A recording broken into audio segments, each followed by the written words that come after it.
Adobe Premiere প্রোতে এ ধরনের effect কীভাবে আমরা ব্যবহার করতে পারি, এই ইফেক্টগুলো ব্যবহার করা কতটা ইজি এবং অনেক বেশি আই ক্যাচিং লাগে সেটা যদি আমরা একটু দেখে থাকি তাহলে বুঝতে পারবো যে এটার ভিডিও কোয়ালিটিটাকে আমরা যদি প্রপার ওয়েতে প্রপার প্লেসে ব্যবহার করতে পারি তাহলে ভিডিওর কোয়ালিটি কিন্তু অনেক বেশি ডেভেলপ হয়।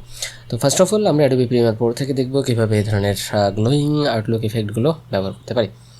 ফার্স্ট অফ অল আমি এখান থেকে আমাদের একটা ভিডিও ক্লিপ নিয়ে আসি। আই থিঙ্ক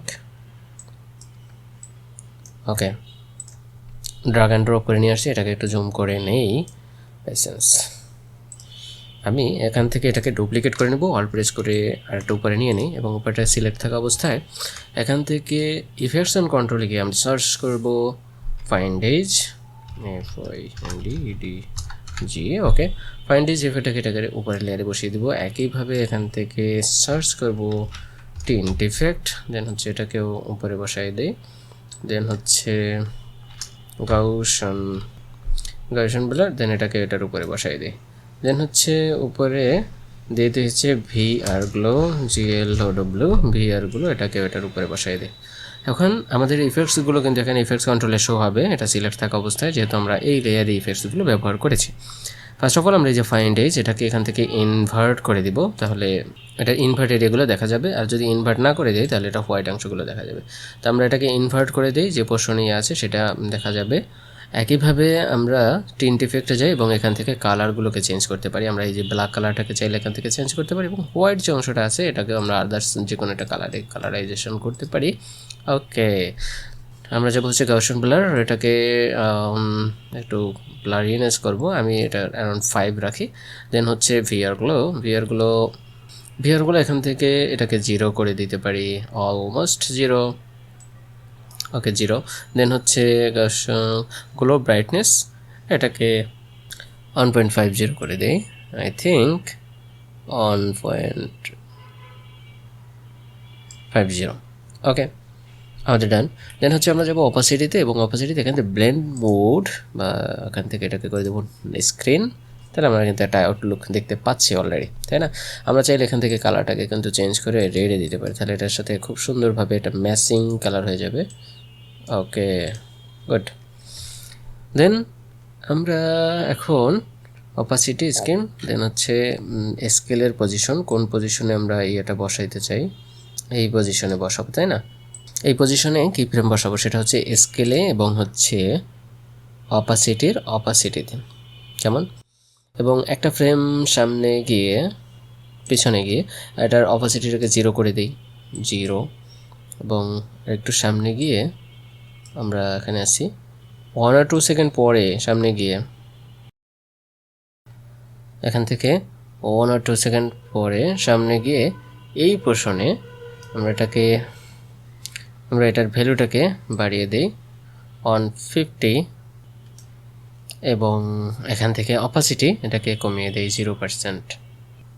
এটাকে চাইলে আর একটু সামনে নিতে পারি, 2 সেকেন্ড পরে 2 ফ্রেম পরে এটাকে সামনে নিই, তাহলে সেটা আরও একটু চমকপ্রদ লাগবে। আমরা যদি এখন একটু প্রিভিউ দেখি, আই থিঙ্ক ভালো একটা ওকে সুন্দর একটা প্রিভিউ কিন্তু অ্যাড হয়ে গেছে। আমরা এখন এই কি ফ্রেমগুলোকে সিলেক্ট করে রাইট ক্লিক করে এখান থেকে এই যে ইজি ইন এবং হচ্ছে ইজি আউট এটা দিয়ে দিতে পারি।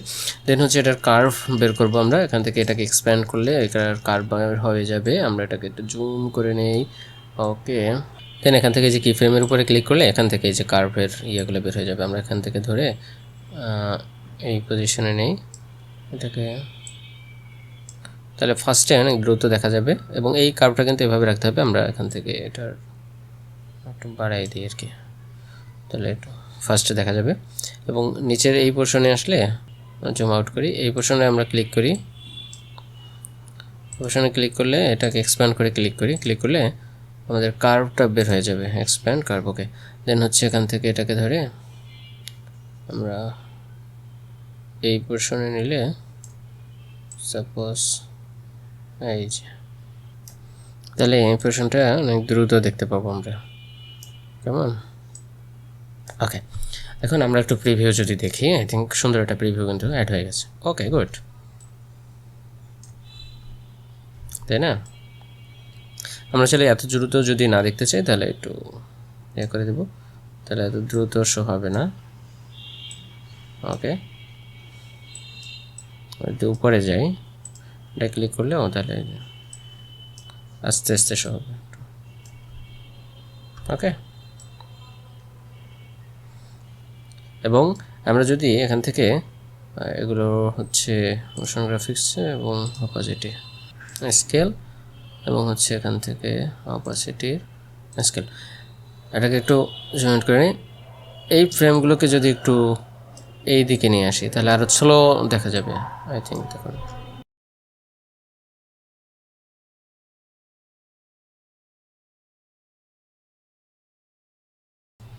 ওকে, সুন্দর এটা কিন্তু অ্যাড হয়ে গেছে। আগে অনেক বেশি দ্রুত হয়েছিল আর কি, তাই না? দেন হচ্ছে আমরা যদি সেকেন্ড ক্লিপে যাই, এই ক্লিপে হাত রাখলে আমরা তখন আবার একইভাবে আমরা দেখতে পারি। চাইলে কীভাবে দেখব?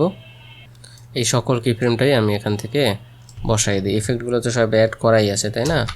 এখান থেকে দিয়ে এখানে সিলেক্ট করে Ctrl+V দিই, তাহলে দেখবেন আমাদের এখান থেকেও কিন্তু এটা অ্যাড হয়ে গেছে। এই যে আমরা চাইলে এটার গ্লোরিনেস এগুলো কিন্তু বাড়াতে পারি, যে ব্লারিনেসটা বাড়াতে পারি।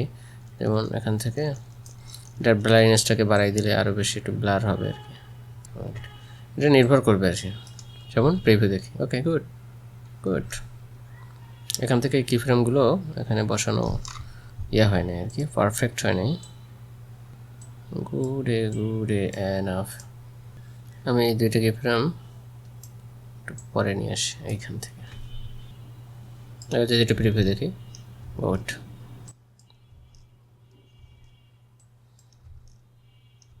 আমরা চাইলে এটাকে আরও একটু স্লো দেখতে চাইলে এই পরের ফ্রেমগুলোকে আর একটু এই পাশে নিতে পারি, তাহলে দেখবেন এটা আরও একটু স্লো দেখাচ্ছে। ওকে, গুড। তাহলে আমরা চাইলে এভাবে খুব সহজে কিন্তু এই প্রিভিউগুলো অ্যাড করতে পারি। আমরা একটু পূর্ণাঙ্গ এটা দেখি। গুড। তো আমরা খুব সহজেই এই ধরনের ইফেক্টগুলো ব্যবহার করে আমাদের ভিডিওটাকে অনেক বেশি ইমপ্রুভ করতে পারি। তো আজকে পর্যন্তই, দেখা হবে পরবর্তী কোনো ভিডিওতে। সে পর্যন্ত সবাই ভালো থাকবেন। Thank you so much. Stay with us.